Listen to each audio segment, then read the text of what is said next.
You correctly pointed out what the Soviet Union was doing. You correctly pointed out that they would use these kernel of truths as part of their disinformation campaigns. But the question is, what were their disinformation campaigns rooted in? Well, we know what the entire, communist agenda was, and that was demoralization of the West, in order to sort of gain this traction internally within the West so that they would overthrow their own government. So the whole point of Soviet disinformation and ideological subversion was to convince people that the West and Israel was the source of all evil in the world. All of the KGB defectors have said the same thing. Yuri Bezmenov, Mikhail Pachepa.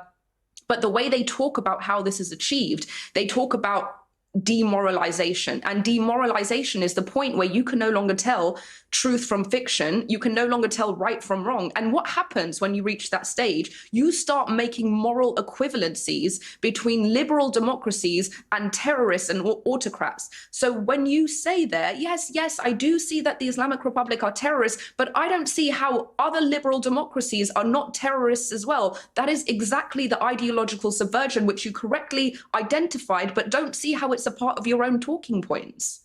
Dave?